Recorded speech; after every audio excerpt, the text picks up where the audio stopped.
aplicar análisis de malla tenemos que tener un circuito plano, que es plano, que se puede dibujar en un papel y que no se entrecrucen las líneas, ¿verdad? Y tiene que ser un lazo cerrado. ¿Se acuerdan que el lazo cerrado es igual a malla? ¿En qué caso cuando no contiene ningún otro elemento en su interior? Entonces, en este circuito, ¿cuántas mallas tenemos? Dos mallas, malla 1 y malla 2. Y tenemos que tener fuentes de tensiones.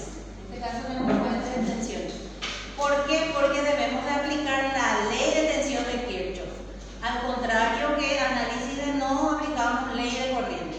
Acá aplicamos ley de tensión de Kirchhoff. Y entonces, lo primero es poner las corrientes. Sería una corriente por cada malla. Y siempre va a ser en sentido horario.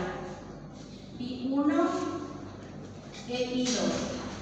Y por convención pasiva del signo, entonces debemos de poner las tensiones. Entonces va a ser más menos V1 porque la corriente está entrando en el positivo. Acá también nos guiamos, V2 nos guiamos por la corriente 1. La corriente I2 va a estar en sentido contrario. Acá por la corriente I2, entonces va a ser más menos V3. Entonces lo primero es poner las polaridades y el sentido de la corriente, que va a ser siempre horario.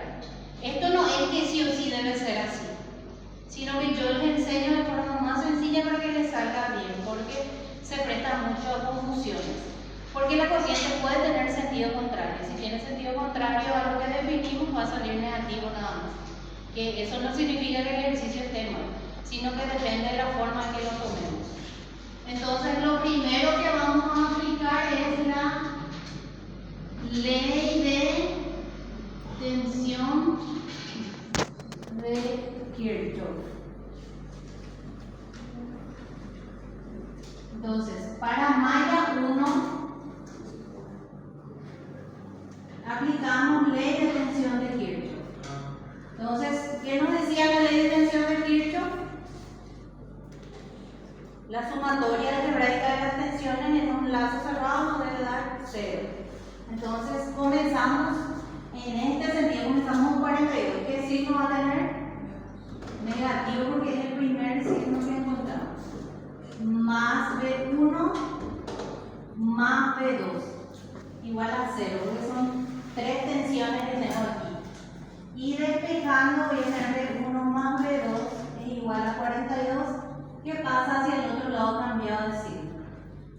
Lo que yo busco cuando aplico análisis de malla son las corrientes. Así como cuando aplico análisis de nodo, siempre aplico ley de corriente de Kirchhoff y lo que busco es la tensión. Entonces acá aplico ley de tensión de Kirchhoff y lo que busco es la corriente. Entonces acá hay que aplicar la ley de Ohm para dejar todo en función de I1 y I2. Entonces, ley de Ohm, V1 que va a ser igual. 6 y 1. Acuérdense, es V igual a R por I. Entonces es la resistencia por la corriente I1. Y para V2 yo tengo dos corrientes.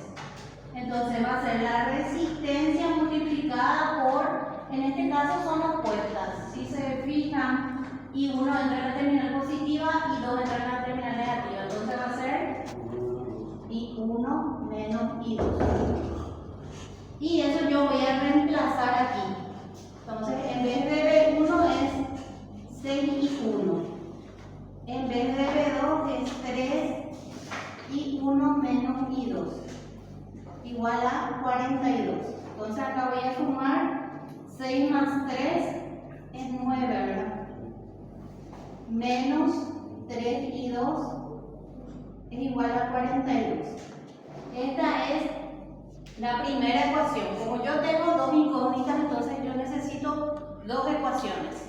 La otra ecuación es de la malla 2. Entonces, para malla 2 voy a aplicar ley de tensión de Kirchhoff. Entonces voy a comenzar aquí. ¿Qué signo va a tener la tensión si voy a hacer la malla 2 en sentido de la corriente? B2 va a ser positivo o negativo. Negativo. Menos B2, después más B3 menos 10 igual a 0. Entonces, menos B2 más B3 igual a 10. Pasa al otro lado para arriba del signo. B2 yo ya definí acá por ley de Ohm. Me falta definir B3. Entonces, nuevamente, ley de Ohm para definir B3. ¿A qué es igual B3? ¿A qué es igual B3? 4 y 2. Porque R por I y 2 es la que pasa por aquí. Entonces el reemplazo B2 yo ya había definido acá, que es 3 y 1 menos I2 más 4 y 2 es igual a 10. Entonces voy a tener menos 3 y 1, acá es menos por menos más, 3 más 4 es 7. 7 y 2 es igual a 10. Esta es mi segunda ecuación. Yo tengo ahora dos ecuaciones y dos incógnitas. Y ahí ya es resolver nada más la ecuación. Entonces, podemos despejar y meter en una o por eliminación. Entonces, ahí tengo 9. Entonces, si multiplico por 3, voy a poder eliminar aquí 1, ¿verdad? Entonces, voy a multiplicar esta ecuación por 3.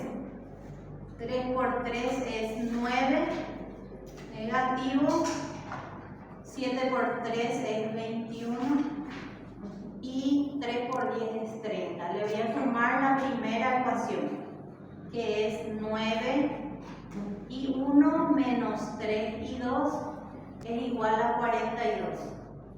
Entonces se me elimina aquí y 1 y sería 21 menos 3 es 18. Y 30 más 42, 72 dividido 18, 4.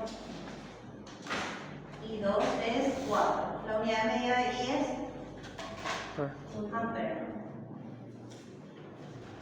Después y 1 para allá es meter en las ecuaciones. Podemos meter en la segunda, que sería 3 y 1, ¿verdad? Más 7 y 2 es 4 igual a 10. Entonces sería 7 por 4 menos 10. ¿Cómo? ¿Está bien?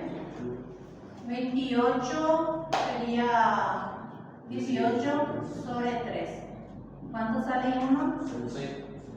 6 amperes. Y ahí ya tenemos nuestras dos corrientes de malla.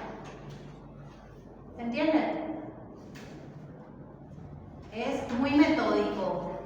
Hay que seguir los pasos para llegar al resultado. Entonces, lo primero es definir las corrientes. Las corrientes siempre en sentido horario. Luego definir las tensiones, las resistencias, que sería aplicando siempre la convención pasiva del signo. Donde entra la corriente es el positivo. Luego aplicamos ley de tensión de Kirchhoff para cada nodo. Y aplicamos ley de Ohm porque lo que buscamos siempre van a ser, por análisis de malla, van a ser las corrientes. Y luego ya es resolver la ecuación. Entonces los mismos pasos se hacen siempre. La convención pasiva del signo, donde entra tu corriente es el positivo. Entonces comenzamos siempre analizando y 1. Entra es positivo, entra es positivo. Este ya es I2 entra. Este ya nos movemos porque ya definimos al comienzo. Listo.